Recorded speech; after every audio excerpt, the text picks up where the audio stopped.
Hello everyone, आपने कई सारी वीडियो देख ली होंगी फॉर्म के रिगार्डिंग।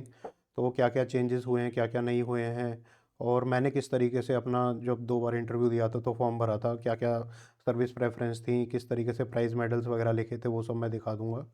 और आपको क्या क्या चीज़ें ध्यान में रखनी चाहिए ये सब भरने से पहले, ये भी बहुत इंपॉर्टेंट है, जानने की चीज़ है।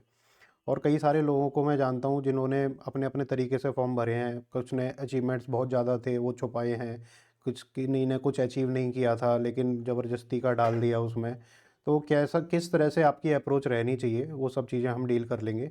और सर्विस प्रेफरेंस के बारे में देखेंगे, एंड रिजर्वेशन से रिलेटेड इश्यूज़ लोगों को आ रहे हैं तो उसके बारे में अपन देखेंगे। देखो मेजरली क्या क्या चेंजेस हुए हैं तो उनके बारे में थोड़ा देखते हैं और उसी हिसाब से मैं गाइड करूँगा। पहला है कि आपका जो वो वाला सेक्शन है हॉबी वाला, तो उसमें पहला है कि आपने क्या क्या प्राइज़ मेडल जीते हैं। तो उसमें किस तरह के मेडल डालने हैं। किसी ने स्कूल में जो है गली क्रिकेट में मेडल ले लिया या रिपब्लिक डे पे फलान ले लिया, तो वो डालना है कि नहीं डालना है स्पोर्ट्स का देख लेते हैं। किसी ने जो है गली क्रिकेट खेल के स्पोर्ट्स का कोई जीत लिया है तमगा, वो डालना है कि नहीं डालना है। फिर इसमें यह आता है कि हॉबीज़, एक्स्ट्रा करिकुलर, ठीक है, तो इस तरह के सेक्शन आते हैं, तो वो सब हम देख लेंगे। फिर आता है चौथा हमारा सर्विस प्रेफरेंस। देखो सर्विस प्रेफरेंस जो ट्रेडिशनल चलता आ रहा है वो तो है ही है, लेकिन क्या क्या रिसेंट के ईयर्स में चेंजेस हुए हैं तो वो हम थोड़ा डिस्कस कर लेंगे सर्विस प्रेफरेंस से रिलेटेड। और इसमें किस तरीके से आपकी पर्सनैलिटी के हिसाब से आपको सर्विस चूज़ करनी चाहिए, तो ठीक है, उसके बारे में भी थोड़ा डील कर लेंगे। ठीक है, फिर आता है हमारा रिजर्वेशन का इशू। रिजर्वेशन में कह रहे हैं कि अभी आपको सर्टिफिकेट अपलोड करना पड़ेगा। कई लोगों का अभी बना नहीं है प्रॉपर, कई लोगों का जो है ओबीसी हैं तो इनकम सर्टिफिकेट नहीं बना है। तो वो सारी चीज़ें हम एक बार सॉर्ट आउट कर लेंगे। तो सबसे पहले हम बात करते हैं अपने प्राइजेस मेडल्स पे। देखो सबसे पहले कुछ ग्राउंड रूल्स देख लेते हैं यहाँ पर कि don't write anything which you can not justify. Don't write anything which you can not justify. ज़बरदस्ती का लिखना नहीं है। अगर आपकी अचीवमेंट वो नहीं है तो वो नहीं लिखनी है। ठीक है, कई लोग फेक करते हैं, कई लोग ज़बरदस्ती के मेडल मार्केट से ला के दिखा दे, मतलब रख लेते हैं कि अगर कोई पूछेगा तो बता देंगे। ये सब कुछ नहीं होता। वैसे तो इन सब से ज़्यादा क्वेश्चन वो पूछते नहीं है। टू बी ट्रू, मेरे को तो एक भी क्वेश्चन नहीं पूछा। मेरा टैब देख के समझ में आ जाएगा क्यों नहीं पूछा। तो मतलब ज़बरदस्ती का कुछ नहीं लिखना है आपको। ओवर अचीवमेंट नहीं लिखनी है, जो आपने अचीव नहीं किया है अपने को शाना बनने की कोशिश नहीं करनी है वहाँ पर।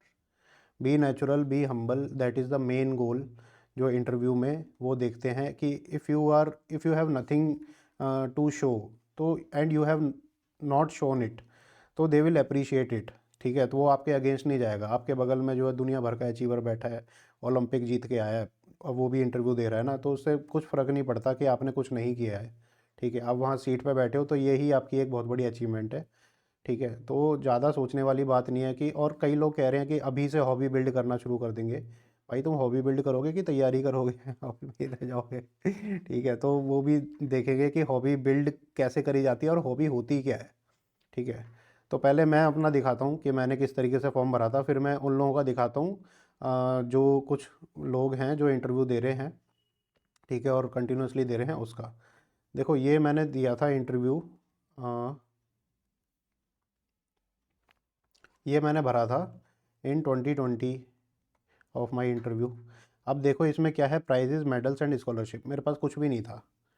अब हुआ क्या था, मेरे को बाद में पता लगा कि पापा को कुछ रुपए मिलते थे जब वो अपने ऑर्गेनाइजेशन में थे। जब मैं बीटेक में था तो कुछ कुछ मिलता था उनको कि मतलब अगर इंजीनियरिंग कोई बच्चा कर रहा है तो उसकी स्कॉलरशिप टाइप कुछ मिलती थी। और ये मेरे को अकेले नहीं, जो भी डिपार्टमेंट, जो भी पापा के ऑर्गेनाइजेशन में काम करता था वो सबको मिलता था।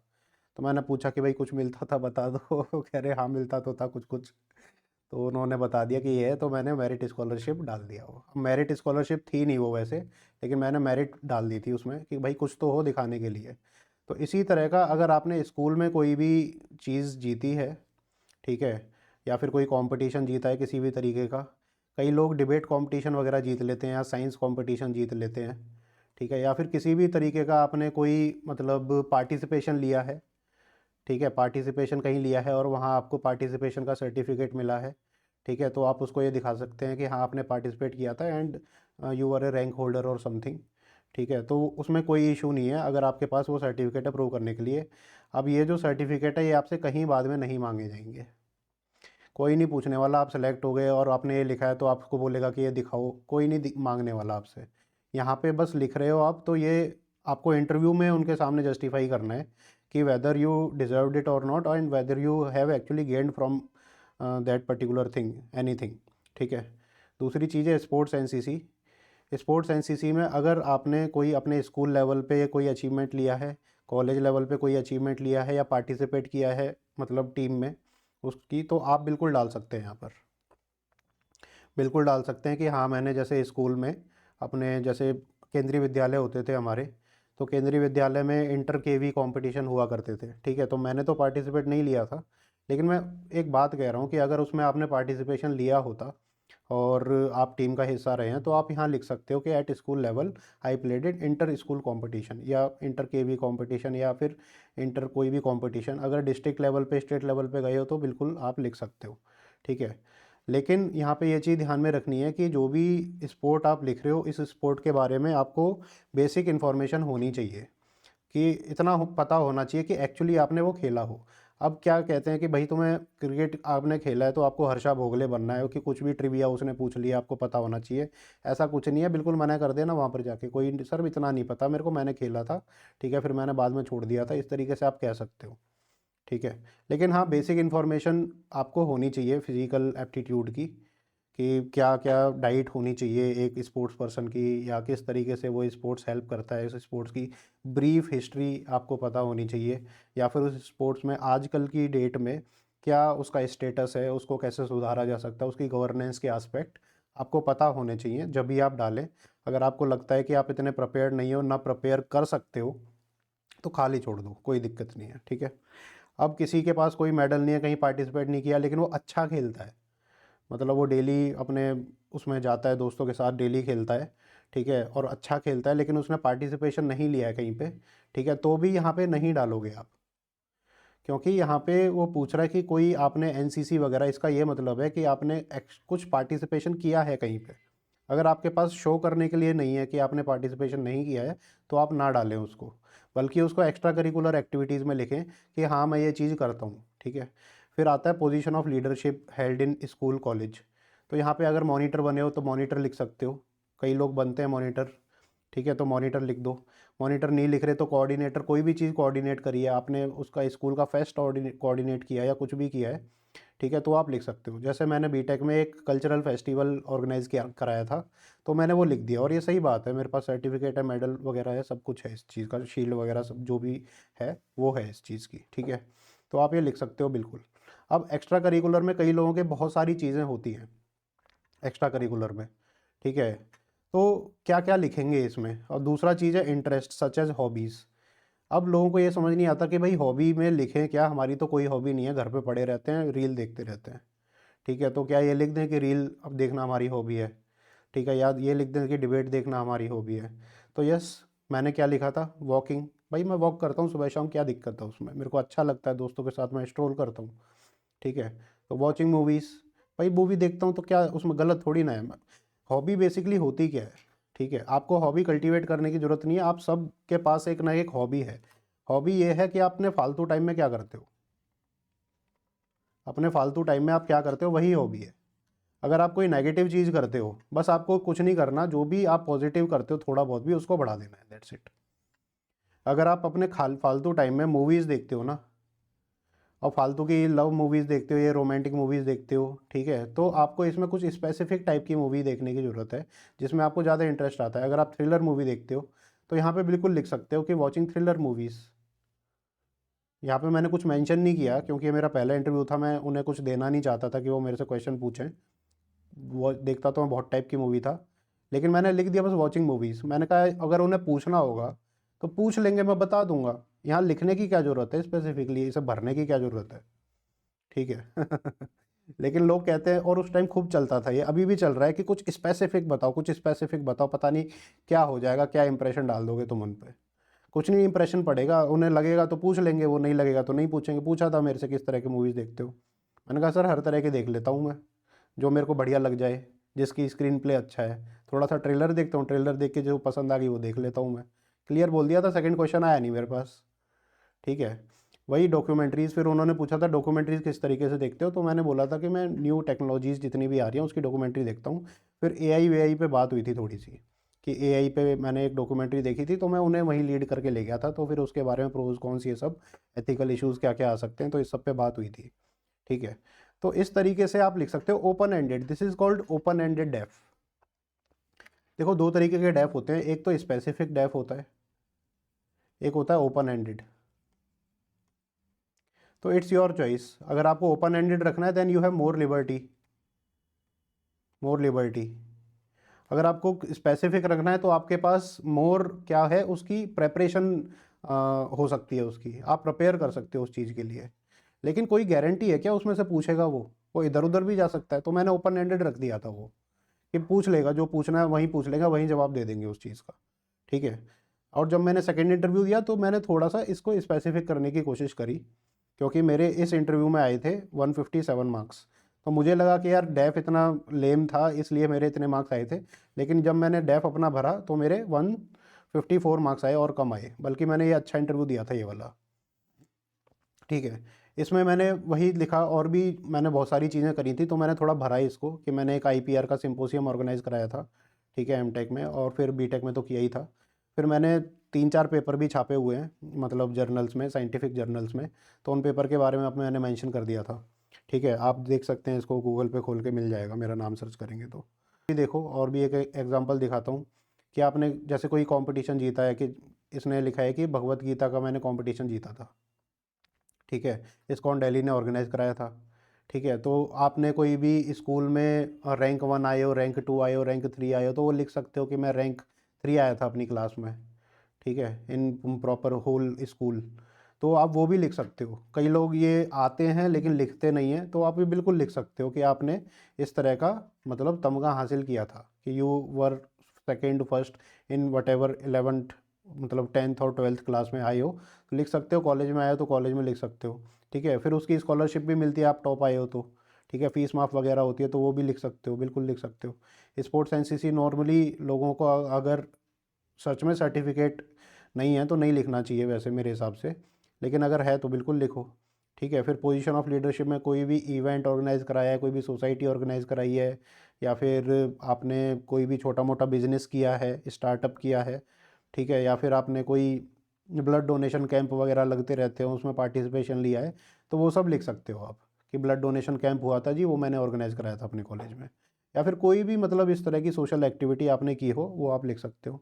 ठीक है, और फिर इंटरेस्ट में, एक्स्ट्रा करिकुलर इंटरेस्ट में भी ये सब सेम ही चीज़ होती हैं। लीडरशिप में आपने उसको हेड किया तो लिखो, या फिर उसके को कोऑर्डिनेटर हो, या फिर वाइस प्रेसिडेंट हो, या जनरल सेक्रेटरी हो अपने कॉलेज की, यूनियन की, वट एवर द केस में भी, वो आप लिखो इसमें लीडरशिप में। ठीक है, इसमें आप अपने इंटरेस्ट लिखो, कि जैसे इसने लिखा है कि experimenting dishes with Indo Chinese flair, मतलब इसको चाइनीज़ बनाना पसंद है। ठीक है, वो सोया सॉस वगैरह डाल के, तो इसने लिख दिया ये चीज़।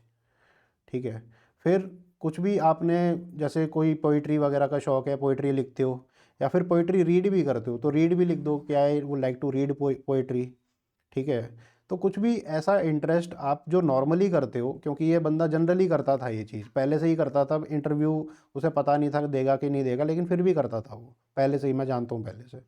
ठीक है, तो उसने लिख दिया जो वो करता था। अगर आप कुछ नहीं करते हो तो मेरी तरह लिख दो, कि भाई आप वॉक करते हो। अब मान लो कि सबसे जो इम्पोर्टेंट हॉबी है सबकी, strolling, evening stroll with friends. अब आप ये समझेंगे ये तो दुनिया करती है, तो ये क्या हॉबी हुई? हाँ भाई, ये हॉबी है, और बहुत बढ़िया हॉबी है। इससे सारा स्ट्रेस रिलीज़ हो जाता है, इससे सारी टेंशन ख़त्म हो जाती है। ठीक है, इससे सारे तुम्हारे दिन भर की जो मेहनत करी है तुमने, उसकी थकान ख़त्म हो जाती है। ठीक है, कभी आप डिप्रेशन में नहीं आ सकते। It is a very good mental exercise, it is a very good, you know, A psychological relief that you get from your hard day workout, है ना। तो बिल्कुल लिख सकते हो, आप उसको जस्टिफाई भी कर सकते हो कि भाई ये बहुत बढ़िया चीज़ है सर, आप अगर नहीं करते हो तो आपको भी करना चाहिए। ठीक है, कई लोगों के दोस्त नहीं होते हैं। ठीक है, आप अगर दोस्त हैं आपके अच्छे, जिनके साथ आप डेली घूमते हो, तो you should be feel lucky about it. तो उसको हॉबी में क्यों नहीं लिख सकते हो? बिल्कुल लिख सकते हो। लोग समझते पता नहीं क्या ही लिखना है। ठीक है, तो ऐसा कुछ नहीं है, आप जो है अपना तरीके से लिख सकते हो। दूसरी चीज़ आती है सर्विस प्रेफरेंस की। देखो सर्विस प्रेफरेंस में आईएएस आईएफएस तो सबको पता ही है, ठीक है, और आईपीएस भी सब। देखो मैंने कुछ ऑप्ट नहीं करी थी because of my disability that you know, तो ये सब चीज़ें ऑप्ट नहीं करी थी मैंने। लेकिन जो मेन सर्विस हैं आईएएस आईएफएस और आईपीएस का तो सबको पता रहता है, बाकी की सर्विस को कैसे करना रहता है, ठीक है, तो वो पर्सन टू पर्सन डिपेंड करता है। जैसे कि आप ये देखो इंडियन पोस्टल सर्विस मैंने काफ़ी ऊपर भरी है ना, तो ये मेरी अपनी प्रेफरेंस थी। मुझे पता था कि मैं इसमें काफ़ी अच्छा कर लूँगा पोस्टल सर्विस में, क्योंकि मेरा बैंकिंग का बैकग्राउंड रहा है ना। बैंकिंग के बैकग्राउंड में इंडियन पोस्ट पेमेंट बैंक है, आपको पता है। तो उस कंटेक्स्ट में मैंने सोचा कि भाई पोस्टल सर्विस है, उसका खुद का बैंक भी है, तो मैं इसमें अच्छा काम कर लूँगा, क्योंकि मैंने बैंक में काम किया हुआ था। तो ये मेरी प्रेफरेंस थी। अब कई लोगों को फाइनेंस के बारे में कोई इन्फॉर्मेशन नहीं है, पोस्टल किस तरीके से काम करता है ज़्यादा इन्फॉर्मेशन नहीं है, तो इसको ऊपर ना रखें, ठीक है। तो it depends on person to person. आपको ये पता रहना चाहिए कि कौन सी सर्विस में आपका क्या रोल होने वाला है। तो एक एक करके थोड़ा सा डिस्कस कर लेते हैं। आईएएस आईएफएस आईपीएस की बात नहीं करूँगा, यहाँ पे दुनिया भर के आपने सुन लिया होगा, ठीक है। हम बात करते हैं बाकियों की सर्विस की। तो उसके बाद आती है आईटी, आईआरएस आईटी और आईआरएस कस्टम। तो देखो आईआरएस जो कस्टम है हमारी, ठीक है, ये अब ऊपर हो गई है आईआरएस आईटी से। आईआरएस आईटी से ये ऊपर हो गई है कस्टम।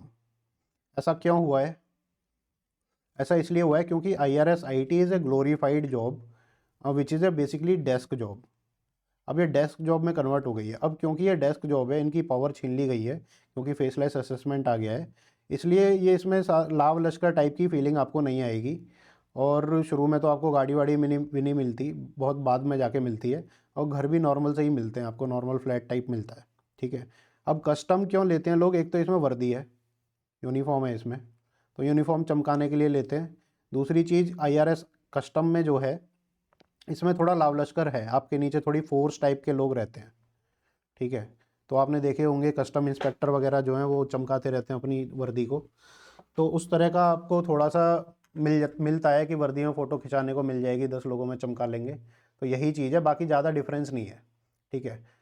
अब इसमें यह है कस्टम सेंट्रल एक्साइज में कि आपकी पोस्टिंग जो होगी ना, पोस्टिंग थोड़े आउटवर्ड इलाकों में होगी, पोर्ट्स वगैरह में होगी। अब मान लो आप चेन्नई चले गए तो 4-5 साल चेन्नई रहोगे, फिर 4-5 साल यहाँ रह गए, तो इसमें भी जोन हमारे बटे रहते हैं। एयरपोर्ट पे काम करोगे आप ज़्यादातर, तो इस तरह के लोकेशंस पे आप काम करोगे। नारकोटिक्स ब्यूरो में चले जाओगे, वो भी एक अच्छी पोजीशन है नारकोटिक ब्यूरो वाली, ठीक है।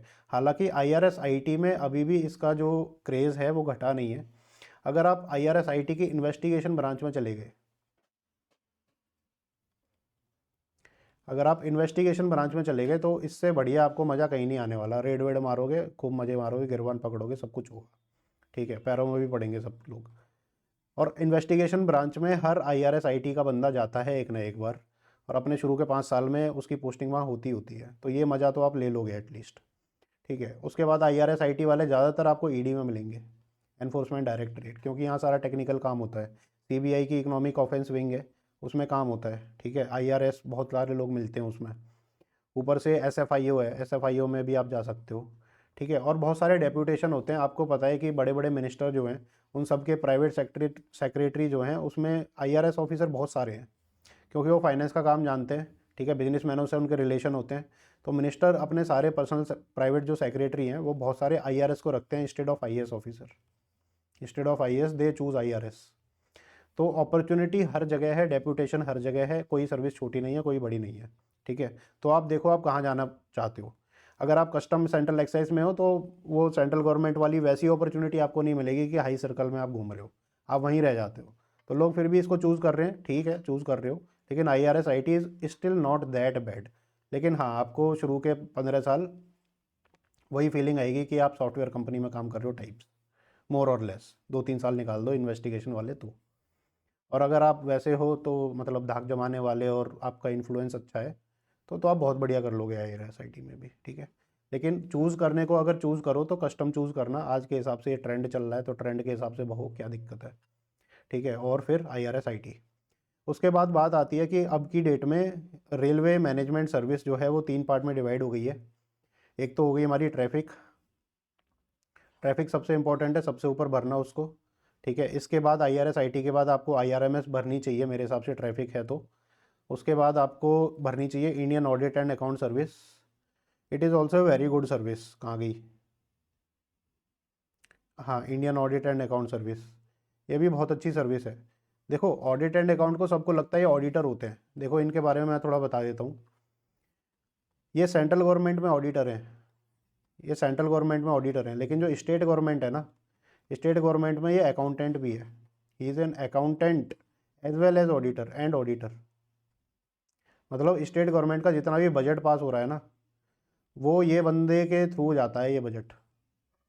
ये इसको अकाउंटिंग करता है सारी, इसकी ऑडिटिंग करता है सारी, ये ऑडिटर। ठीक है। और आप 15 से 20 साल की सर्विस में एक स्टेट के लीडर बन सकते हो, मतलब एक स्टेट के हेड बन सकते हो, ऑडिटर हेड और अकाउंटेंट हेड। तो it is a very big position, इसलिए इसमें प्रमोशन भी बहुत जल्दी होता है। और आपके जो शोल्डर टच होंगे वो सारे मतलब शुरू से ही आपके बड़े बड़े लोगों से होंगे। ठीक है, मिनिस्टर्स से, देन सेक्रेटरीज जो अपर लेवल के रहते हैं, उन्हीं से आपके ज़्यादातर मिलना जुलना रहेगा पूरी लाइफ। तो इसलिए ये सर्विस जो है काफ़ी अच्छी मानी जाती है। Although it does not have direct power, indirect power है, लेकिन इसके पास बहुत मतलब इसकी जो है सोशल वैल्यू है काफ़ी अच्छी होती है, इसलिए लोग इसको भरते हैं ऊपर, और इसको ऊपर ही भरना चाहिए। ठीक है। अगर आपको वैसे लाभ लश्कर की मतलब वो है कि भाई मेरे को जो है प्रॉपर बंगला और ये सब मिले, लोग मिले मेरे नीचे हों, तो ट्रैफिक रेलवे वाली भी काफ़ी अच्छी है। तो IRMS ट्रैफिक एंड IAAS में तो आप देखो आपकी पर्सनैलिटी किस तरीके से सूट करती है। If you are a geek तो ये लो, अगर if you are macho type के पर्सन हो तो ये लो। ठीक है। फिर बात आती है हमारी कि रेलवे ट्रैफिक हो गई और हमारी ऑडिट अकाउंट हो गई, तो उसके बाद अपन को क्या चूज़ करना चाहिए। तो दो सर्विसेज का नाम लेते हैं लोग, डिफेंस अकाउंट सर्विस का नाम लेते हैं एंड डिफेंस एस्टेट सर्विसेज का नाम लेते हैं। डिफेंस एस्टेट सर्विस हमारी ख़त्म होने वाली है। कैंटोनमेंट जो है, कैंटोनमेंट के IAS ऑफिसर रहते हैं। अब ये कैंटोनमेंट जो हैं धीरे धीरे सरकार इनको छोटा करने वाली है या ख़त्म कर देगी कुछ सालों में, आने वाले 10 to 15 ईयर्स में they will like drain out. और इसमें क्या रहता है कि क्योंकि ये डिफेंस सर्विसेज है, डिफेंस सर्विसेज में मिलिट्री एंगेजमेंट ज़्यादा रहता है, मतलब यूनिफॉर्म पर्सनल से आपका एंगेजमेंट ज़्यादा रहता है। तो ऑब्वियसली एस्टेट सर्विस में आपको उनसे ही डील करना रहेगा। देखो कोई भी कंपनी होती है उसमें एक बोर्ड होता है, एक बोर्ड का CEO होता है ना। तो बोर्ड जो होता है ना, बोर्ड में तो सारे वही रहेंगे ना, मिलिट्री ऑफिशियल। आप CEO रहोगे, you are basically IAS officer. आपके ऊपर पंचायत काम कर रही है, आपको मतलब ये पंचायत जो है बोर्ड, बोर्ड काम कर रहा है आपके ऊपर, तो मतलब ये पास करेगा सारी चीज़ें, आपको इम्प्लीमेंट करानी है बेसिकली बस। तो अब इसको लोग चूज़ क्यों करते हैं IDES को, उसका एक सबसे बड़ा रीज़न ये है कि बहुत ही बड़ा बढ़िया मस्त एकदम झकास बंगला मिलता है, गाड़ी वाड़ी रहती हैं, आगे पीछे तुम्हारे ऑफिसर्स मिलते हैं यूनिफॉर्म्ड, और जितना भी कैंटोनमेंट में वो होता है, ग्राउंड वगैरह होते हैं, गोल्फ वगैरह जितना भी होता है हिसाब किताब, उस सब को आप एंजॉय कर सकते हो। और जो भी कैंटोनमेंट में पार्टी वगैरह चलती रहती हैं बड़े बड़े ऑफिसर्स की, तो उन सब में आप as a chief guest type के होते हो। तो ये कहते हैं कि भाई बहुत बढ़िया सर्विस है, वुमेन कैंडिडेट्स के लिए काफ़ी अच्छी सर्विस मानी जाती है। ठीक है। दूसरी बात आती है इंडियन डिफेंस अकाउंट सर्विस। मुझे लगता है ये अकाउंट सर्विस एस्टेट सर्विसेज से ज़्यादा बेटर है। क्यों बेटर है? क्योंकि देखो सबको पैसा चाहिए, कोई भी हो किसी भी काम के लिए सबको पैसा चाहिए, और पैसा आपके थ्रू आएगा। आप अकाउंटेंट भी हो, आप ऑडिटर भी हो, पूरी फोर्स के, आपको पता है कितना डिफेंस बजट रहता है, वो सारा आपके अंडर में रहेगा, आप उसे पास करोगे किसी भी पोजीशन पे बैठे हो। ठीक है। तो ये जो है ये एज ए सेपरेट काम करते हैं, ये बोर्ड के अंदर काम करता है, ये इंडिपेंडेंट काम करता है, इंडिपेंडेंट काम करता है ये इनके चंगुल में नहीं आता यूनिफॉर्म पर्सनल के IDAS। ठीक है, उतना मतलब चंगुल में नहीं आता, हालांकि मिलजुल के ही काम करते हैं। ठीक है, बट इसकी एक आइडेंटिटी इंडिपेंडेंट है, ये किसी की सुनता नहीं है, ये अपने खुद की करता है बेसिकली। तो इसलिए मेरे को ज़्यादा IDAS बेटर लगता है। ठीक है, और बाकी जो इसको सुविधाएं मिलती हैं ES को, वो इसको भी मिलती हैं कहीं ना कहीं। ठीक है, उसी लेवल की, तो कोई दिक्कत वाली बात है नहीं। फिर आती है हमारी कि डिफेंस हो गया, रेलवे हो गया, और रेलवे अकाउंट भी अच्छी है सर्विस। इसके बाद रेलवे अकाउंट सर्विस आप चूज़ कर सकते हो, इंडियन रेलवे अकाउंट सर्विस। फिर आती है सिविल अकाउंट सर्विस, किसको चूज़ करनी चाहिए, ये वाली service Indian civil account service. देखो इनका काम क्या होता है, ये दिल्ली में बैठते हैं, दिल्ली में ही पूरी ज़िंदगी इनकी कट जाती है, और वही जो अपना सेक्रेटेरिएट है उसी में ये कम करते रहते हैं। और दिल्ली में ही इनकी वो रहती है, और दिल्ली में जितने भी हमारे क्लब्स वगैरह होते हैं ऑफिसर्स के, इनके पार्ट रहते हैं।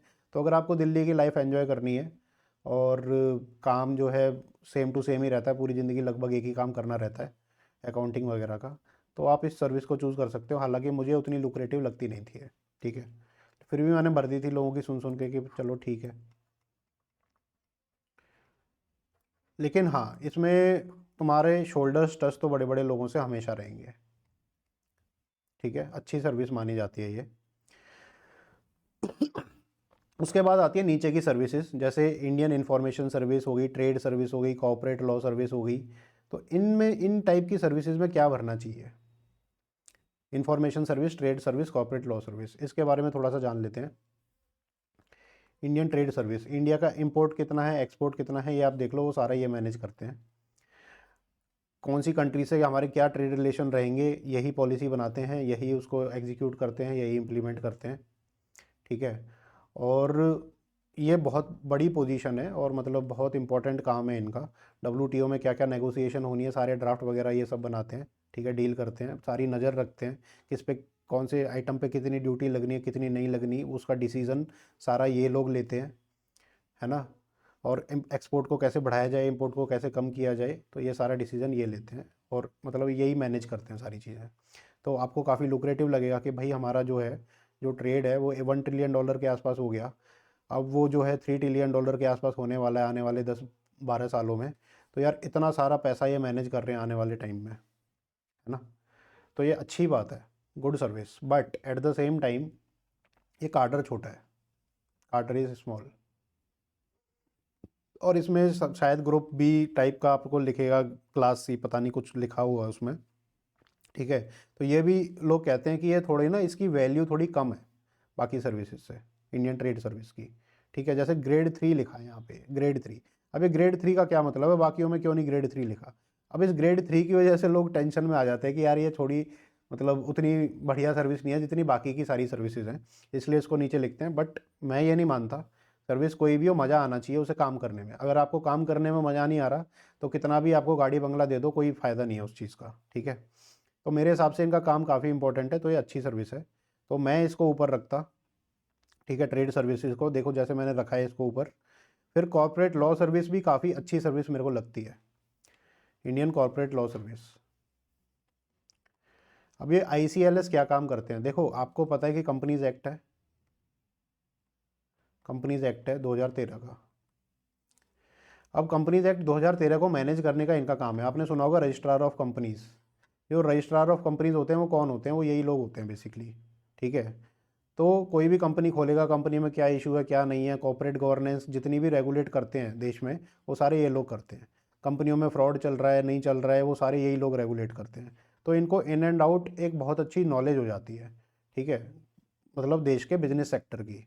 तो आउटसाइड अपॉर्चुनिटीज़ बहुत अच्छी हैं इनके पास, ठीक है, कभी भी जाना चाहें या जा सकते हैं, बिकॉज उनकी लीगल पढ़ाई भी होती है। तो they can become a like corporate lawyer of top notch lawyer, जो मतलब अरबों में कमाते हैं, करोड़ों में कमाते हैं, ठीक है। इस तरह का भी आप फ्यूचर में बन सकते हो अगर मेहनत करोगे तो और ये जो इंसॉल्वेंसी एंड बैंक्रप्सी बोर्ड है, इसमें जो आपने सुना होगा रिजॉल्वेंसी प्रोफेशनल, रिजॉल्वेंसी प्रोफेशनल सुना होगा, तो ये भी लाइसेंस ले सकते हैं उस चीज़ का पढ़ लिख के, ठीक है। अब दो कंपनी है, दो कंपनी आपस में लड़ रही हैं, ठीक है, और बिजनेस है उनका जो है, मान लो $3 बिलियन का बिजनेस है, आपस में लड़ रही हैं, बैंक को लोन नहीं दिया, वट एवर द केस में भी, ठीक है। तो आप रिजॉल्वेंसी प्रोफेशनल हो, आप डिसीजन लोगे कि वो कंपनी बैंकरप्सी में जाएगी या एसेट कैसे बिकेंगे कैसे नहीं बिकेंगे, आप पूरी डील कराओगे दोनों पार्टी को बिठा के। तो it's a very big job मतलब। लेकिन लोग इसको क्यों नहीं लेते हैं, नीचे क्यों प्रेफरेंस करते हैं? कि it is a very highly technical job, highly technical job, highly technical job है ये, ठीक है। इसमें माथापच्ची बहुत है, बहुत सारा आपको पढ़ना मेहनत करना पड़ेगा। तो ये चिक चिक से बचने के लिए लोग करते हैं, लेकिन इसमें वैल्यू बहुत है यार, मेरे को तो लगता है काफ़ी वैल्यू है, ठीक है। आप बहुत सीखोगे, बहुत ग्रो करोगे अपनी ज़िंदगी में। और मेरे हिसाब से, मेरे जैसा अगर आपका माइंड है कि आप सीखना चाहते हो नई चीज़, स्पेशली फाइनेंस सेक्टर में, लीगल सेक्टर में, कॉर्पोरेट गवर्नेंस हमारे देश की कैसे काम करती है, कॉर्पोरेट लॉ कैसे काम करता है, तो it is a very good job, ठीक है, सीए लोगों के लिए ड्रीम जॉब हो सकती है। ठीक है, फिर उसके बाद आता है आपका इंफॉर्मेशन सर्विस। इंफॉर्मेशन सर्विस में क्या रहता है कि दूरदर्शन वगैरह है हमारे, और मीडिया आउटलेट्स हैं गवर्नमेंट के, जैसे पीआईबी वगैरह हो गया, और हर मिनिस्ट्री का ना अपना एक मीडिया सेल होता है, हर मिनिस्ट्री का मीडिया सेल रहता है। अब मिनिस्ट्री का ही नहीं रहता, स्टेट गवर्नमेंट के भी मीडिया सेल रहते हैं। तो ये लोग इंडियन इंफॉर्मेशन सर्विस इन मीडिया सेल्स में काम करते हैं, मतलब गवर्नमेंट की किस तरीके से पोजीशनिंग हो रही है इनटू द वर्ल्ड, तो ये लोग डिसाइड करते हैं सारी चीज़ें। ठीक है, अब मान लो कोई गवर्नमेंट है, उसका एक इवेंट हो रहा है, मान लो G20 हो रहा है। अब G20 का सारा मीडिया मैनेजमेंट कौन कर रहा है?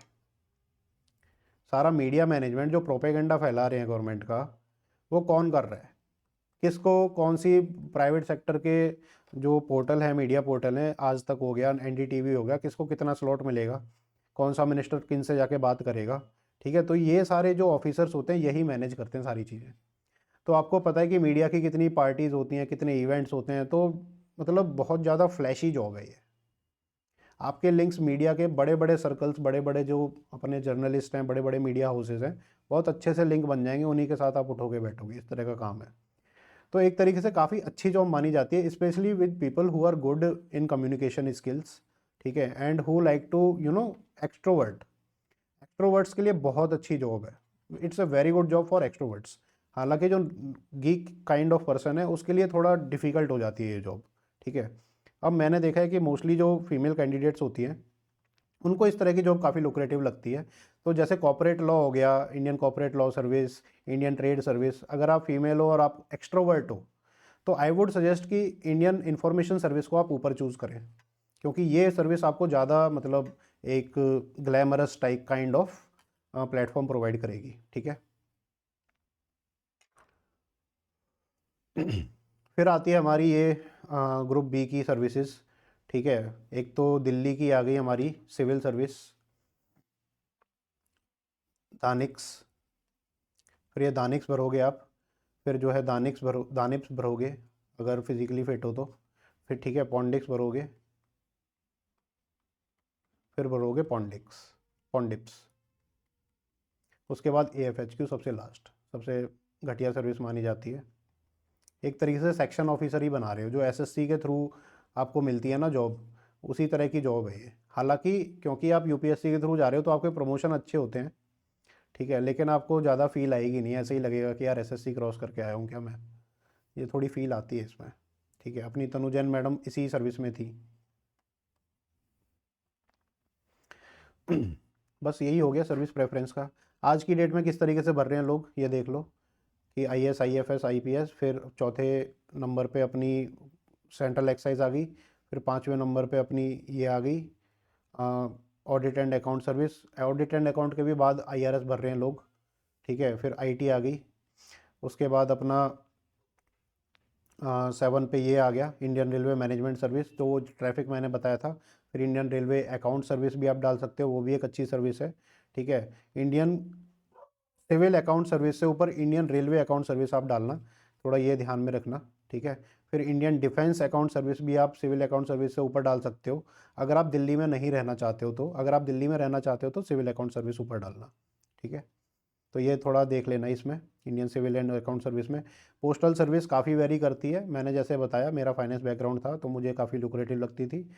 और ये Indian postal service is a very chill service, मतलब बिना करे आप घर पे बैठे जो है सारी चीज़ें एंजॉय करोगे। बहुत बड़ा स्टाफ होता है इसका, इंडियन पोस्टल सर्विस का बहुत बड़ा स्टाफ होता है, और आप एक तरीके से उनके जो है मालिक की तरह काम करते हो। तो बहुत सारे लोग आपके नीचे काम करते हैं, बहुत ज़्यादा इनके डाक बंगले वगैरह रहते हैं, ज़मीन बहुत सारी है पोस्टल डिपार्टमेंट के पास, दुनिया भर की ज़मीन है, और गांव-गांव तक फैली हुई है, तो आपको फील्ड विजिट का भी फुल ऑन मौका मिलेगा इसमें। ठीक है, तो ये काफ़ी लुक्रेटिव सर्विस उस तरीके से भी मानी जाती है। काफ़ी लोग नीचे भरते हैं, लेकिन मेरा तो भैया था, मैंने तो बहुत ऊपर भरी थी है। ठीक है, मैंने तो 7वें नंबर पे भरी थी है, आप देख सकते हो। ठीक है, और कई सर्विसेज में लोग हैं, उनसे बात होती है तो वो क्रेव करते हैं कि यार पोस्टल सर्विस वाले मज़े ले रहे हैं। ठीक है, क्योंकि बाकी सर्विसेज में काम इतना है ना दुनिया भर का, पोस्टल सर्विस वालों को देख के लगता है कि यार असली में तो यही लाइफ एंजॉय कर रहे हैं। तो आपकी चॉइस है, आप इसको पहले भर सकते हो, बाद में भर सकते हो। और ये जो, हाँ, ये इसके बारे में तो बात करी नहीं, Indian post telecommunication account and finance service, इसको देखो, आपकी चॉइस है कि आप अगर HDM टाइप बनना चाहते हो ग्रुप बी, तो आप इसके ऊपर रखो इसको, सॉरी इनके नीचे रखो। अगर आपको ग्रुप ए ही चाहिए, ठीक है, तो आप इनके ऊपर रखो, लेकिन बाकी सर्विसेज से नीचे आएगी, इंडियन इंफॉर्मेशन सर्विस से भी ये नीचे आएगी, ठीक है। तो ये प्रेफरेंस आप देख लो इस तरीके से, ये रीसेंट प्रेफरेंस है, मैंने अपने एक इंटरव्यू अपीयर्ड स्टूडेंट को भराई थी, ठीक है, तो आप ये देख लेना, ठीक है, पॉज करके देख लेना, बाकी मैंने आपको समझा ही दिया है, ठीक है। अब बात आती है हमारी रिजर्वेशन की। रिजर्वेशन में सर्टिफिकेट अपलोड करने को बोला है, तो सर्टिफिकेट आप अपलोड करेंगे, ठीक है। अब बात आती है कि आपको सर्टिफिकेट कौन से ईयर वाला चाहिए, तो इसी ईयर का आप करें, क्योंकि हमारा 11 फेब है ना, 11 फेब, तो इसी ईयर का करें। बस ये ध्यान में रखें कि नेक्स्ट ईयर का अगर OBC सर्टिफिकेट है, SC ST का तो चल जाता है, तो आप नेक्स्ट ईयर इसको रिन्यू जरूर करा लें, रिन्यू जरूर करा लें आप मार्च के बाद, ठीक है। तो ये आप ध्यान में रखें। दूसरी चीज़ है कि क्या आपको नॉन NCL का इनकम सर्टिफिकेट चाहिए, तो यस चाहिए। इनकम सर्टिफिकेट लास्ट के 3 ईयर्स का शायद मांगा है, ठीक है, तो वो आप रेडी करके रखें, फॉर्म भरने से पहले ही रेडी करके रखें उसे, ठीक है, बिल्कुल रेडी करके रखें। और ज़्यादा टाइम नहीं लगता, 4-5 दिन लगते हैं, थोड़े बहुत चक्कर भी काटने पड़े तो काट लो, अपने साथ रेडी रखो। कुछ डाउट ये होता है SC ST सर्टिफिकेट में कि भाई हमें जो सर्टिफिकेट के ऊपर लिखा है वो गवर्नमेंट ऑफ हरियाणा लिखा है या गवर्नमेंट ऑफ फलां लिखा है, ठीक है, तो क्या ये सेंट्रल गवर्नमेंट में एक्सेप्ट होगा।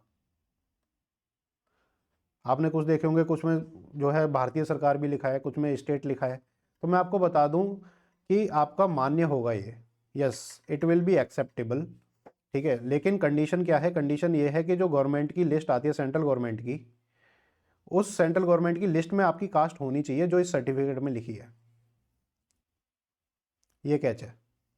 अगर आप जो है स्टेट लिस्ट में हो, OBC लेट से, लेकिन सेंट्रल लिस्ट में OBC नहीं हो, तो आपका ये सर्टिफिकेट फिर किसी काम का नहीं है।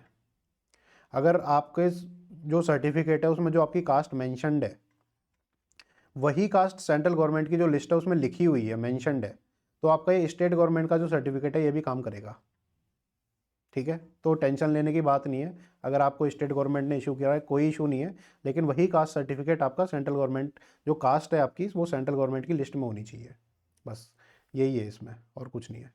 और बाकी रिन्यू करा लेना। EWS के लिए चाहिए, EWS के लिए आप सर्टिफिकेट बनाएं, अगर आपके पास नहीं है अभी तो, और आपको लगता है कि आप हैं EWS में एक्चुअल में, ठीक है, तो पटवारी से या फिर अपने तहसीलदार ऑफिस में जाके आप बनवा लें उसे, ठीक है। तो जो लोगों ने बनवा रखा है वो उन्हें तो पता ही है, लेकिन आपको लगता है कि आप हैं, तो आप अपने डॉक्यूमेंट रेडी करके तहसीलदार ऑफिस में जाके बनवा लें, 1 हफ्ते 1.5 हफ्ते में बन जाता है वो, ठीक है। और नहीं बने तो आपको पता ही है क्या करना होता है भारतीय सरकारी ऑफिसों में, तो उससे भी बन जाएगा आपका। इसके बाद कोई भी डाउट है, एप्लीकेशन का लिंक दिया है, उसमें एप्लीकेशन इंस्टॉल करके आप मैसेज कर सकते हैं, या हमने फ़ोन नंबर भी दिया हुआ है, तो आप उस पर फ़ोन करके या फिर उसमें मैसेज डाल के अपनी क्वेरी को रिजॉल्व करा सकते हैं। थैंक यू ऑल, मिलते हैं नेक्स्ट वीडियो में।